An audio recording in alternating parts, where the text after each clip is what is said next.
program. We begin this noon with the story just in that President Muhammadu Buhari is presently in a closed-door meeting with security chiefs at the State House. Now, the meeting is coming a day after the president returned after his trip from Dubai and Jordan in the wake of series of security situation in Zamfara and other areas. We'll bring you details of that meeting as soon as we get them. Let's take a look at the long legal and political debate about the fate of lawmakers who defect to another party and what the law says. Well, today, the case is being heard at the Federal High Court in Abuja, and the suit asking the court to make a pronouncement that all lawmakers who defected in the National Assembly should lose their seats. Well, the case was filed by the Legal Defense and Assistance Project, LEDAP, a non-governmental organization. But some lawmakers are challenging the jurisdiction of the court and the locus standi of the applicant. Although the judgment in the case is expected to be delivered today, the lawmakers have filed an objection. Now, the judge, Justice Okona Bank, says all parties, including the Senate President, were served and they did not deem it necessary to come and ventilate before the court, but said that the set judgment is ready but may not happen because of the objection filed by the lawmakers.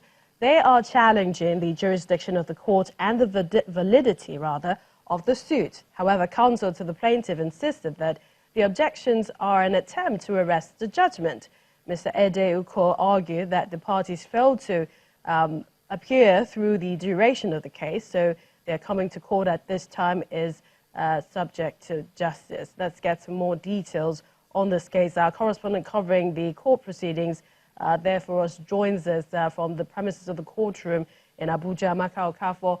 What more do we know now following the objection of lawmakers? Good afternoon. So I'd like to start by taking you a bit backward to the background of this case. On the 14th of September 2018, the Legal Defense and Assistance Project, a civil society organization, filed a suit before the Federal High Court challenging the defection of the Senate President and 55 lawmakers in both chambers of the National Assembly from their various political parties to other political parties. Now, the plaintiffs are asking the court to make an order that the Senate President and those lawmakers should vacate their seats and return all salaries earned within the period of their defection to the federal government.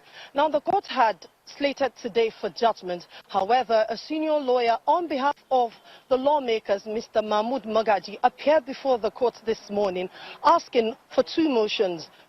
In the first motion, he asked the court to allow him to appear on behalf of the lawmakers because he was just briefed about the matter a couple of days ago. And then in the second motion, he is questioning the jurisdiction of the court to hear the matter and the locus of the plaintiffs to file the matter because, according to him, they are not lawmakers and they are not constituents of the lawmakers and have nothing to lose in this particular matter. And so Mr. Magaji asked the court to jettison, to suspend the judgment and hear the case of his clients before it can go ahead to deliver judgment. But the counsel to the plaintiff, that is the Legal Assistance and Defense Project Committee, is asking the court to go ahead with delivering the judgment. According to him, the lawmakers had ample time to file their processes, to ventilate their minds and their position on the suit, but they failed to do that. In fact, according to him, they snubbed the court, and that their action today is an attempt to arrest the judgment, and the court should not allow them to do so.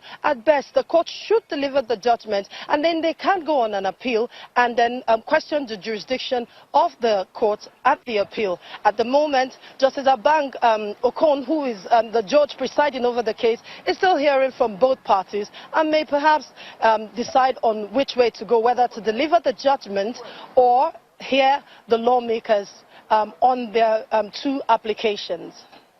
I'd like to thank you, Amaka Okafor, there with the latest with regards to the case ongoing, the fate of lawmakers who defect to another party. Well, staying in the courtroom this time, the Apex Court, where the judgment in another case involving the River State All Progressives Congress is expected to be delivered today. We hear a 7-man panel of the Supreme Court. They've commenced hearing of the appeal filed by the River State APC, seeking to have the Apex Court reverse itself on the exclusion of the party at the last governorship election in the state. Lawyer to the All Progressives Congress, Mr. Jibrin Okutepa, in his argument, insists that the Court of Appeal never affirmed the judgment of the River State High Court delivered on the 7th of March, as he claims that the court only made a pronouncement that the appeal was academic. The lawyer representing the People's Democratic Party, Mr. Emmanuel Ukala, however, disagreed as he informed the court of his preliminary objection challenging the competence of the appeal. The court is on break at the moment as a ruling is expected to be delivered when they resume sitting. And now to the National Assembly, where the Senate has resolved to override President Buhari's veto on the fourth alteration on number 28 bill of the 1999 Constitution and also the Industrial Development Income Tax Relief Amendment Bill 2018. The Constitution Amendment Bill seeks to provide for the time within which the President shall lay the budget before the National Assembly to encourage early presentation. The second bill amends the Industrial Development Income Tax Relief Act by allowing companies to expand their operations in pioneer industry or for products to apply for new pioneer status. Take a listen. Decision to decline assent to the Nigerian Film Commission Bill 2018.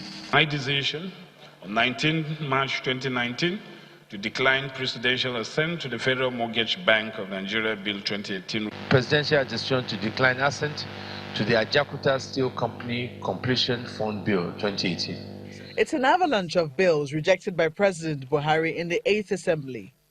At the last count, President Buhari has declined assent to more than 30 bills from the National Assembly.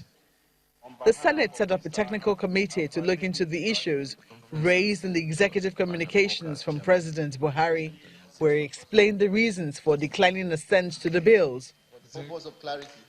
The committee has concluded its work and the chairman presents the report at Wednesday's plenary session.